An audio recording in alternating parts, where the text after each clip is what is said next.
야, 이러면 가격이 안정화되는 게 아니라 그냥 거래만 활발히 되겠는데? 여러분이 기대하는 금매는 안 나올 것 같아요. 오히려 어떤 현상이 발생하냐면 과연 무주택자한테 그게 기회일까요? 드디어 정부가 갭 투자를 허용해 준다고 합니다. 그게 무슨 말이에요? 갭 투자를 허용해 이게 좀 주신다고요? 아이러니하죠. 다주택자가 이제 중과되니까 양도세가 그 전에 집을 파세요라고 정부가 메시지를 던졌거든요. 그랬더니 사람들이 제가 갖고 있는 물건은 전세가 끼어 있어서 전세 낀 집은 실거주 요건이 있는데 이건 팔릴 수가 없잖아요. 팔 수가 없습니다. 이런 앓는 소리를 하는 거죠. 그랬더니 그걸 듣고 그럼 전세 끼인 집도 일시적으로 팔 수 있게 해줄게.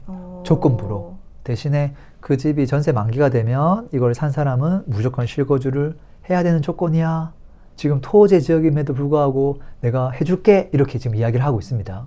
그러니까 이게 참 아이러니한 게 다주택자 물건 나오게 하려고 이걸 팔아라고 했는데 지금 갭 투자를 허용하는 이 꼴이 되는 거죠. 이 되게 아이러니한 상황 발생하고 있는 거예요. 자, 그러면 서울에 전세 낀 집 나오면 실제 사람들의 수요, 사람들의 반응은 어떨까요? 이게 핵심 아닐까요? 이걸 살 사람들이 이제 대부분 이제 무주택자거든요. 전세 낀 집을 살까요? 아니면 무관심을 보일까요? 관심 보일 것 같아요.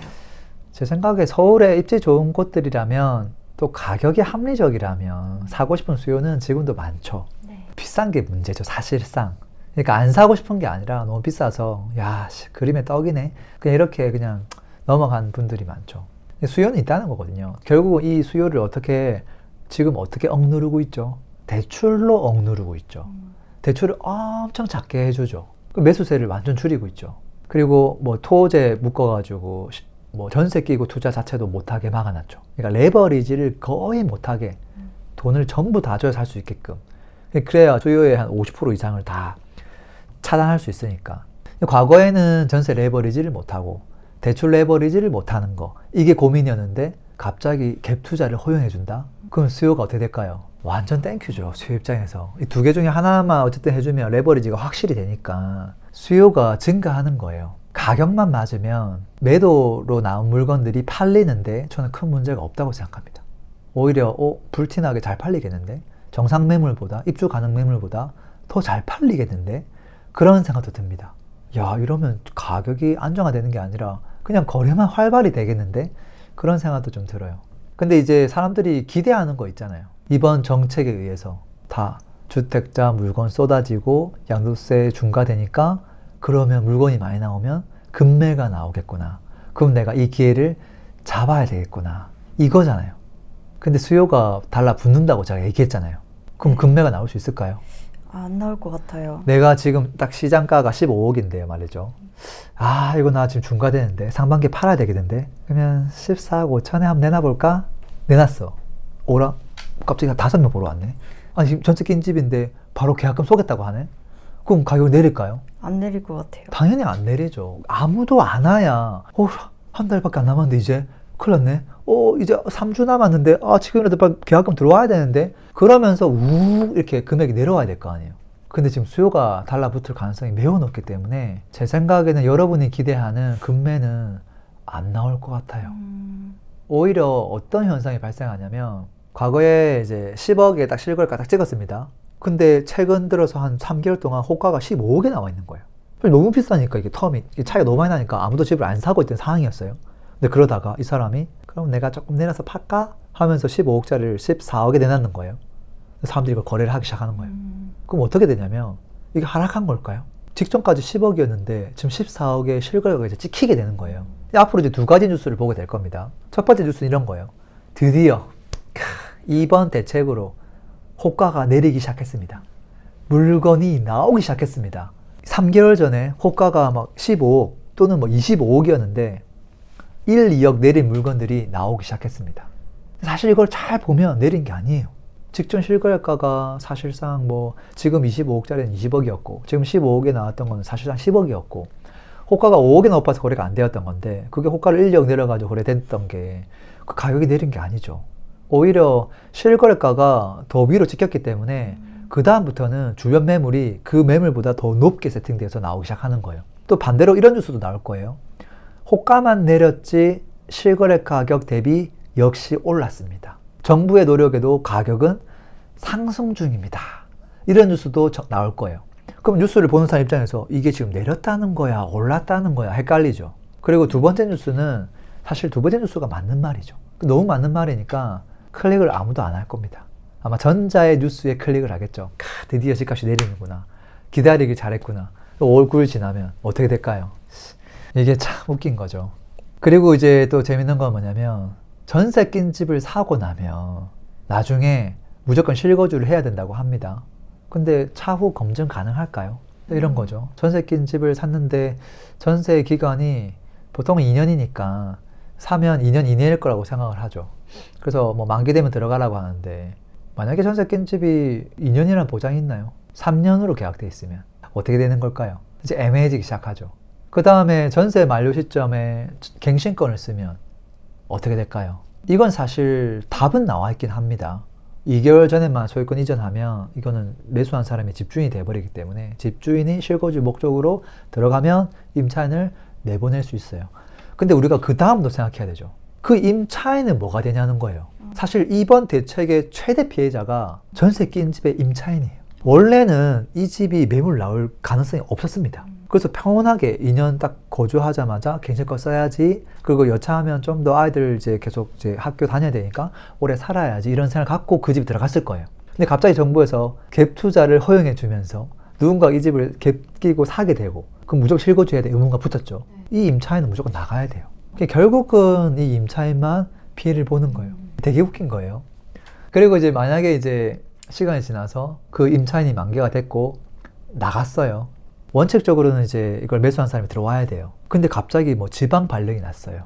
불가피하게 이 집에 못 들어오는 상황이 왔댔습니다. 그럼 어떻게 해야 될까요? 이것도 되게 웃긴 거예요. 사실 그런 것들은 사실 예외 조건으로 허용해 주는 경우가 많거든요. 근데 이랬을 때는 어떻게 할 거냐? 그 세밀한 어떤 그 예외 조건 조항들이 지금 나온 게 아무것도 없어요. 그게 어떤 느낌이냐면 지금 3개월 뒤에 수능시험 쳐야 되는데 지금 우리 아이가 고등학교 1학년 지나서 2, 3학년 지금 올라왔는데 대학 입시 전형이 아무것도 안 나온 거예요. 부동산 정책이 지금 이렇게 가고 있다는 거거든요. 그래도 재밌는 게 있어요. 자, 퀴즈 내볼게요. 네. 다주택자 분들이 전세 낀 집을 내놓으면 이걸 이제 전세 끼고 사도 된다고 해요. 근데 그걸 사는 사람이 자, 무주택이면 사도 되는데 기존에 1주택자 있던 사람이 이거를 매도하면서 요거를 바로 딱 사면 갈아타기 목적으로. 네. 그럼 이 사람은 이걸 사도 될까요? 안 될까요? 돼도 될 것 같은데. 안 된대요. 왜요? 무주택자가 아니라고. 팔았잖아요. 그렇지만 완전히 등기 친 게 아니잖아요. 헐. 그 전에 다 등기 치고 무주택 상태에서 계약한 게 아니라 이거 이제 3개월 뒤에 매도할 수 있도록 계약금 딱 받고 그 다음날 바로 이 물건을 딱 사가지고 잔금 날짜를 맞추는 그렇게 모두 갈아타기를 하잖아요. 안 된다는 거예요. 그러니까 이렇게 이제 보면 좀 애매한 게 취지는 알겠는데 계속 물음표인 거예요. 1주택자가 집을 팔았으면 사실 이 사람도 무주택자고 이제 하나 있는 건데 무주택자가 하나 가진 거랑 뭐가 다르지? 이렇게 되는 거거든요. 이렇게 되면 이제 1주택자 입장에서는 조금 차별이라고 느낄 수도 있겠죠. 그리고 또 볼까요? 지금 1주택자인데요. 이 사람이 사정이 생겨가지고 여기 거주를 안 하고 있어요. 세를 주고 있어요. 네. 자, 근데 이 집을 어떻게 갭 투자를 할 수 있게끔 매도하는 건 가능할까요? 그러니까 이 사람은 사실 양도세 중과랑은 상관없습니다. 근데 그냥 팔고 싶은 거예요. 전세 낀 집이에요. 근데 낀 집을 그냥 그대로 팔고 싶어요. 근데 이게 서울에 있는 물건이에요. 토지예요. 실거주 아니면 이거 못 팔거든요. 근데 지금 다주택자분들 같은 경우는 전세 낀 집 팔 수 있게끔 정부가 했다고 하니까 1주택자분들도 여기 해당하잖아요. 네. 내가 이 집 팔면 그럼 전세 낀 집이니까 팔릴 수 있는 건가? 팔 수 있을까요? 없을까요? 팔 수 있을 것 같은데요? 정확하게 지금 나온 게 없어요. 아, 진짜요? 그러니까 아직 확정된 건 아무것도 없는 거예요. 그럼 어떻게 하라는 거지요? 그래서 이제 상식적으로 생각하면 다주택자가 되는데 1주택자가 안 될 이유가 없잖아요. 그래서 이것도 사실 물음표예요. 좀 지나봐야 될 것 같아요. 네. 물론 뭐 될 수도 있는데 중요한 건 뭐냐면 정부가 발표를 하면 이런 세밀한 것들에 대해서도 이런 경우에는 이렇게 됩니다. 저런 경우는 저렇게 됩니다. 뭐 아이가 특별 전형 넣으면 대학교 갈 때 이렇게 되는 겁니다. 정시로 갈 때는 이렇게 되는 겁니다를 아무 판을 안 짜놓고 대학 수능시험 치고 나서 그 다음에 판을 짜는 게 말이 안 되잖아요. 네. 그런 개념이거든요. 그리고 또 이제 정부가 어떤 이야기를 하냐면 무주택자가 이제 집 살 기회가 생겼다 이런 이야기를 합니다. 근데 말이죠. 과연 무주택자한테 그게 기회일까요? 원래는 내가 실거주용으로만 살 수 있죠. 서울 같은 경우에. 네. 갭으로 사면 전세 끼고 살 수 있으니까 돈을 좀 줄일 수 있어요. 그럼 기회구나. 와, 잘 됐다. 또 가뜩이나 내가 또 멀리 살고 있어가지고 지금 이제 부산에 살고 있는데 돈이 좀 생겼어. 근데 집은 없어. 아, 부산 거를 사느니 서울 거 사야 되겠다. 이런 고민을 때마침 하고 있었는데 그 기회가 열린 거죠. 근데 이제 문제는 뭐예요? 나중에 실거주를 해야 되잖아요. 그러니까 지방에 있는 분들이 이걸 선뜻 사는 건 쉽지 않을 거예요. 네. 그러니까 수도권에 거주하고 있는 무주택자 분들 중에서 나중에 실거주 가능한 사람들이 지금 이거를 관심 있게 보고 있겠죠. 근데 문제가 뭐냐면 사는 건 사는 건데 실거주 할 때 어떤 일을 해야 되죠? 자, 10억짜리 집이에요. 전세가 5억입니다. 그럼 5억만 있으면 이 집을 사죠. 네. 부대비 더하고. 그럼 나중에 임차인이 나갑니다. 그럼 내가 여기 들어와야 되죠. 그러면 전세 5억을 내줘야 될 거 아니에요. 어떻게 내주죠? 내 돈으로. 그럼 결국은 내 돈이 다 있어야 되네. 10억이 다 있어야 되네. 자, 어떤 문제가 생기냐면 대출을 해야 되는데 내가 보통 잔금 치면서 대출을 합니다. 기본적으로 집을 매수할 때. 그래서 잔금 일자로부터 3개월 이내 또는 그날 보통 잔금을 대출을 다 일으킵니다. 그거를 이제 뭐라고 부르냐면 주택 구입 자금 대출이라고 부르죠. 근데 잔금 치고 3개월 지나가지고 중간에 갑자기 대출 일으키려고 하면 대출 안 해줍니다. 이거는 생활 안정 자금 대출이라고 불러요. 어떻게 보면 신용대출로 보겠다는 거예요. 자, 그럼 봐봐요. 누군가가 전세 낀 집을 무주택자 샀어요. 언제 입주하죠? 보나마나 뭐 1년 뒤, 뭐 그때 입주하겠죠. 그럼 이 집은 등기를 언제 쳤죠? 1년 전에 쳤죠. 입주는 언제 하죠? 1년 뒤에 하죠. 그때 가서 전세 내보내려고 대출을 일으켜야 되는데 대출 될까요? 최대 1억입니다. 또 이 신용 같은 거 막 보기 때문에 자기가 생각했던 금액보다 훨씬 작게 나올 겁니다. 그러면 사실 전세 낀 집을 사는 게 좋을까? 무주택자 입장에서. 무주택자는 지금 정상 매물도 많이 나와 있단 말이에요. 그냥 이거 팝니다. 지금 거주자, 매도자가 살고 있는 집이에요. 나갈게요. 그때 맞춰서 들어오시면 됩니다. 이분은 실거주 가능하니까 대출 일으켜서 지금 사도 돼요. 근데 이제 마치 낀 집이 나오면 내가 금매로 싸게 살 수 있을 것 같다는 그 희망 회로를 돌리면서 여기에 집중하게 되잖아요.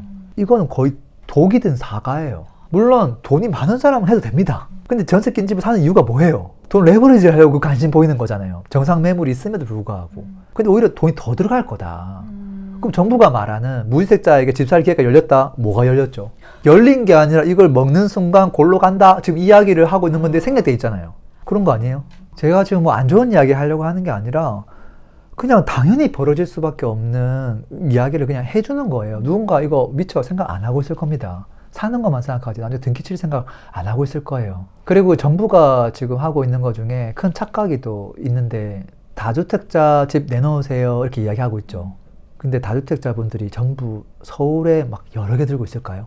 지방에도 있을 수 있을 것 같아요. 그분들이 갖고 있는 물건들 중에 지방 물건이 훨씬 많습니다. 뉴스 한번 보세요. 자, 정부 관료 중에 다주택자 있다. 드디어 물건 내놨다. 이런 뉴스가 나옵니다. 서울의 반포에 80평짜리 집 하나 갖고 있고 용인에 집 갖고 있고 또 지방 시골에 하나 집 갖고 있대요. 집을 내놨대. 뭐 내놨을까요? 시골 내놨을 것 같아요. 시골에 있는 거랑 용인 거 내놨대요. 반포에 있는 80평은 안 내놨대. 이런 뉴스가 계속 보입니다. 무슨 말이냐면 어떤 걸 내놓느냐가 중요한 게 아니라 그 사람의 포트폴리오를 보면 서울에 세 채를 안 갖고 있다는 소리예요. 흩어져 있는데 이분들도 이러한데 평범한 사람들은 집을 어떻게 들고 있을까요? 서울에 애매한 거 하나, 저 지방에 애매한 거 하나, 시골에 애매한 거 하나 들고 있을 겁니다.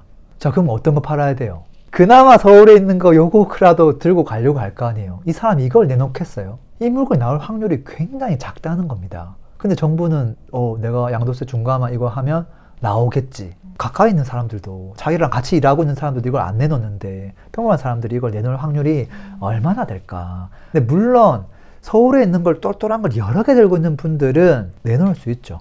너무 많으니까. 그래, 뭐 하나 이제 정리해서 이걸 좀 다르게 포트폴리오 가져갈까 할 수도 있죠. 근데 그분들은 정말 극소수일 거라는 거예요. 그분들은 워낙 여유가 많을 거 아니에요. 그러면 이 사람이 뭐가 급하겠습니까? 그냥 다 증여하고 뭐 그러겠죠. 제가 지금까지 여러 가지 이야기를 해드렸습니다. 이 영상을 보신 분들의 생각은 어떠세요? 자, 비거주 1주택자도 사실 고민일 것 같습니다. 그 다음에 순수 무주택자도 고민일 것 같아요. 그리고 다주택자도 고민이 있겠죠. 그래서 모든 사람들이 지금 고민인 상황이다. 어찌 보면 다주택자만 지금 고민하고 있는 그런 상황이 전혀 아닙니다. 대혼돈이에요. 무주택자분들은 실거주 가능한 집을 지금 사면 되는데 굳이 대출이 불리한 낀 집을 사야 될까? 또 고민이겠죠. 앞으로 여러분이 생각했을 때 실거주 가능한 매물과 전세 낀 집이 나와 있다고 하면 동시에 어떤 물건이 더 빨리 나갈까요? 그리고 혹시 여러분들 주변에 전세 낀 집을 매수하고 싶은 사람들이 주변에 좀 많이 있나요? 급매를 기다리고 있는 분들이 많이 있나요? 그리고 또 주변에 집을 여러 개 갖고 있는 분들이 집을 급하게 내놓으려고 하는 분들이 많이 있나요? 그리고 이번 사건으로 집값이 안정화가 될까요? 여러분의 생각을 댓글로 좀 남겨주세요. 오늘도 영상 들어주셔서 고맙습니다. AI 시대에 어떻게 우리가 투자를 해야 될까요? 그냥 궁금한 것들을 채팅으로 남기시면 됩니다. 자, 매매가 13억에 맞는 아파트 추천해줘 하시면 3초만 기다리시면 아마 AI가 가장 최적의 입지를 고려한 아파트를 추천해 줄 겁니다. 하나, 둘, 셋. 자, 어떤가요? 13억대 아파트, 그리고 재개발 구역, 조금 더 나아가서 수익형 부동산까지 회원가입 없이 그냥 입력만 하시면 바로 볼 수 있으니까 바로 확인해 보세요. 원하시는 아파트 찾아볼 수 있을 겁니다.